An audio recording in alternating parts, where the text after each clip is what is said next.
Olá, seja bem-vindo, seja bem-vinda. De antemão, grato pela sua audiência. Estamos começando mais um programa Entrevista da Hora.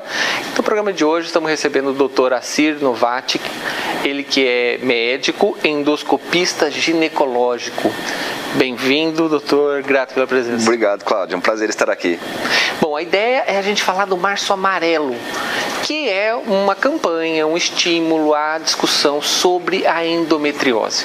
Essa primeira vez que essa campanha foi pensada, ela foi em 1993, nos Estados Unidos, por uma paciente, né?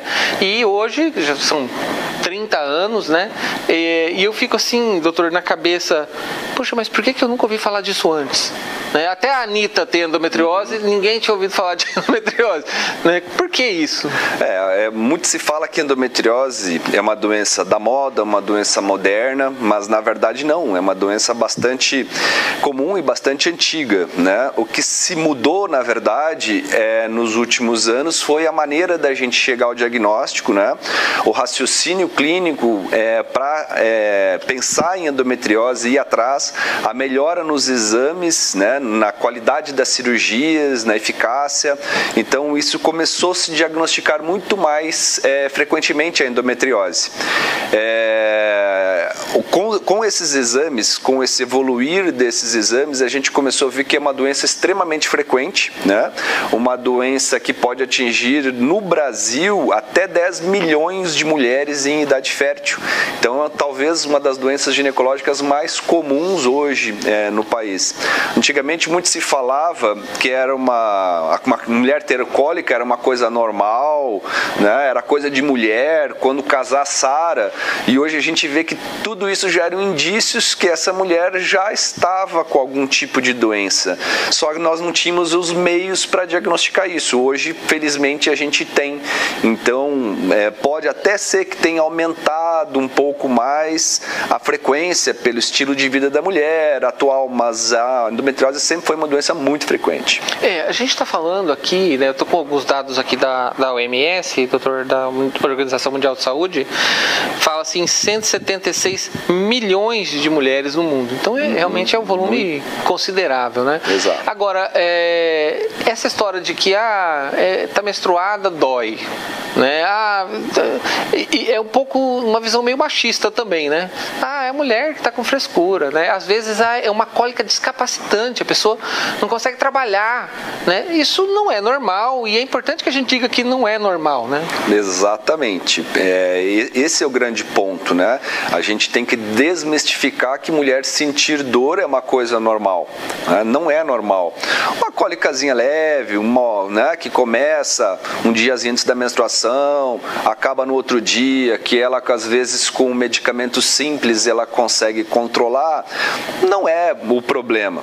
Mas aquela mulher que perde trabalho, que perde estudo, que não consegue manter uma vida durante o processo menstrual adequada, que tem uma baixa qualidade de vida por conta desses sintomas, realmente isso tem que ficar de alerta, isso não é normal.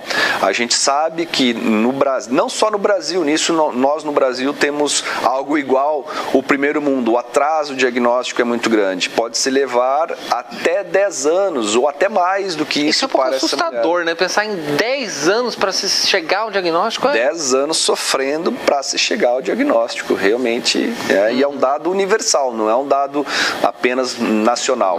Não é uma jabuticaba, né? Não, exato.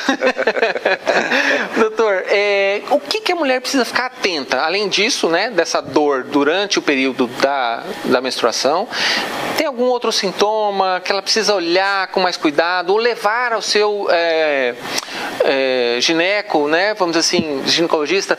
Olha, doutor, você não acha que isso está estranho? Porque às vezes o ginecologista também não está muito atento, né? Uhum.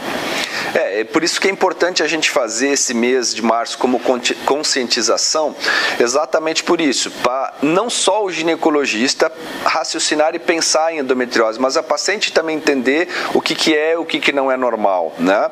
Existem vários sintomas de endometriose, mas os 4 sintomas principais, né, que a mulher tem que ficar atenta e pelo menos pensar que possa ser e buscar um esclarecimento, é o que a gente comentou, né? O primeiro, dor pélvica, né? Principalmente durante a menstruação, ou seja, a chamada dismenorreia, que a gente chama tecnicamente.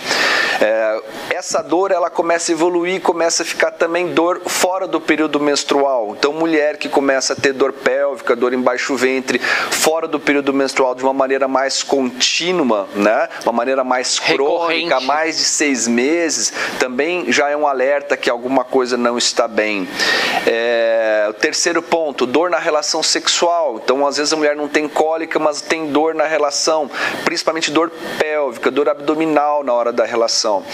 E algumas mulheres, elas chegam ao consultório por um outro fator, não necessariamente dor, que é a infertilidade. Algumas mulheres, elas vão ter, proporcionalmente, quase até 50% das mulheres com endometriose, entre 40% aproximadamente, podem vir a desenvolver infertilidade.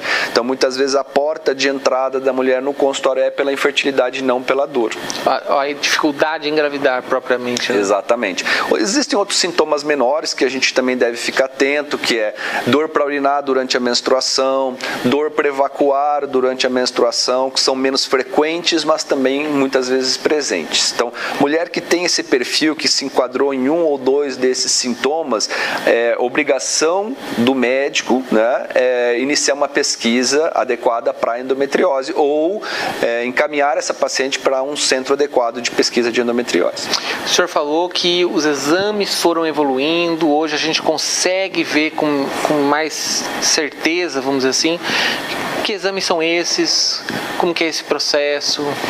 O processo todo começa a partir da suspeita clínica pelo médico assistente. Então, ao suspeitar da endometriose, ele já começa a desenvolver o raciocínio clínico e começa já a direcionar as perguntas, né, em cima desses sintomas que a gente já pontuou.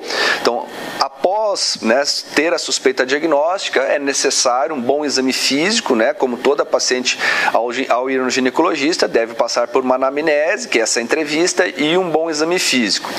Normalmente, o ginecologista começa com o exame do ultrassom transvaginal normal ou ultrassom pélvico para aquelas mulheres que nunca tiveram relação. E isso, em alguns casos, já é o suficiente para levantar uma suspeita diagnóstica. Mas a gente tem que ter em mente que, uma grande parte, talvez até na maioria das vezes, esses exames são insuficientes.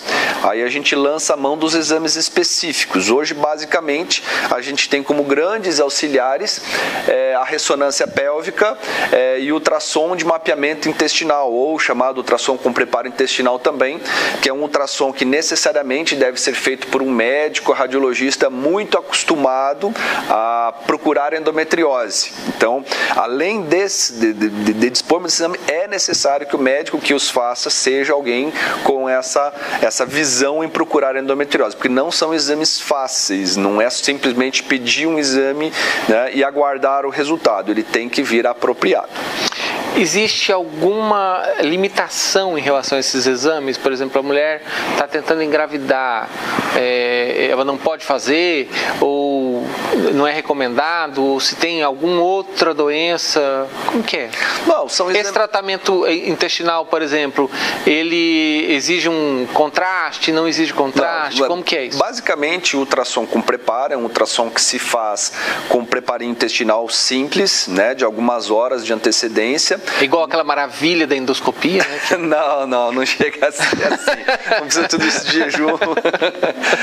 É um preparo bem mais simples, um preparo de algumas horas antes, apenas para esvaziamento da parte final do intestino, porque o que se quer ver porque o principal local de acometimento da endometriose é pélvico. Então a gente quer esvaziar a parte pélvica. Então ali é que está a área de interesse. Então não há nenhuma necessidade de nenhum contraste, né? O exame sofre um pouco de limitação em mulheres que nunca tiveram relação sexual, então ele perde um pouco da eficácia, mas daí a gente tem a ressonância que ajuda bem.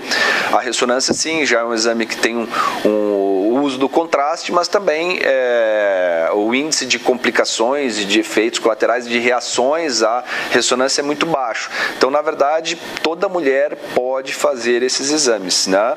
Não tem nenhuma restrição. Identificada a endometriose, qual é o procedimento? Bom, a partir do momento que a gente identifica a endometriose, a gente começa a discutir com essa paciente a questão de tratamento, né? O tratamento tratamento, ele é muito variável. Eu costumo dizer para os meus pacientes que assim, ele é muito individualizado. Essa talvez seja a grande dificuldade da endometriose, porque cada perfil de paciente exige um tratamento diferente.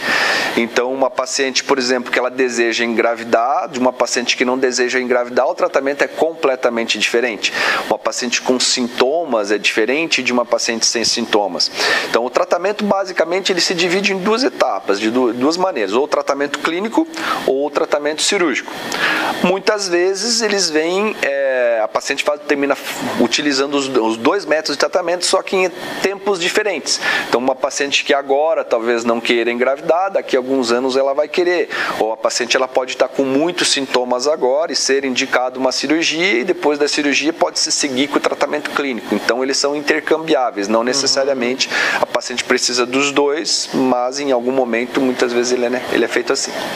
É diferente, por exemplo, para uma mulher adolescente ou para uma mulher que já está na menopausa? A endometriose na menopausa, ela continua agindo? Como que é? Bom, a endometriose é uma doença caracterizada por compreender a idade da primeira até a última menstruação. Então, normalmente, a gente chama isso de menacme, né? O período entre a primeira e a última menstruação, ou o período de vida fértil da mulher, né? Então, aí que está o principal foco. Mais frequente a partir dos 30 anos de idade, mas hoje em dia a gente também tem bastante caso em adolescentes, né?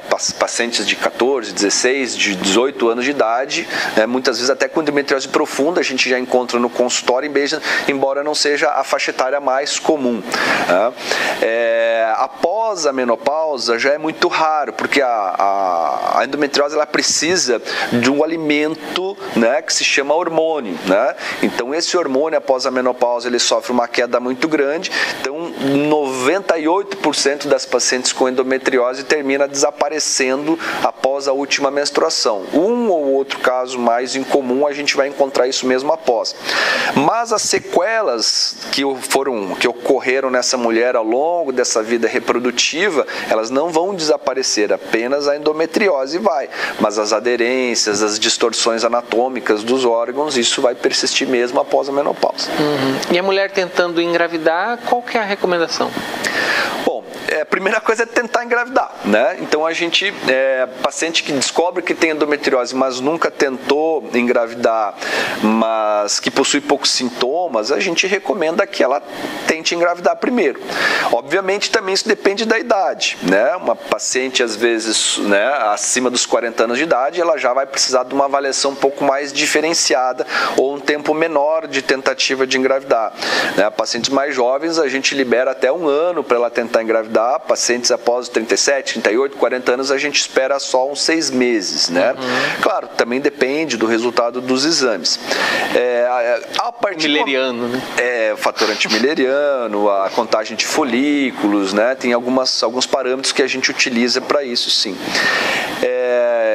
Após a gente detectar que ela realmente não consegue engravidar, habitualmente se faz, né, uma referência, né, a um profissional especialista em reprodução humana, né, o médico que a gente chama de esterileuta, que vai fazer uma avaliação adequada e juntamente com a gente vai discutir, né, qual a melhor forma de tratamento para essa mulher.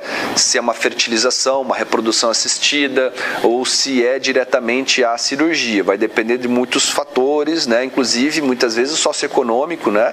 Para a gente tomar essas decisões. Mas é importante deixar aqui, né, um parêntese, que a endometriose é uma doença de tratamento multidisciplinar. Então essa paciente ela tem um médico que vai ser a referência dela, mas ao longo da vida dessa mulher muitos outros profissionais, desde nutricionistas, fisioterapeutas, né? O próprio ginecologista que faz o acompanhamento normal, habitual dessa paciente, o especialista em reprodução humana, muitas vezes o médico urologista, o médico especialista na parte intestinal, então uma equipe que cuida dessa paciente.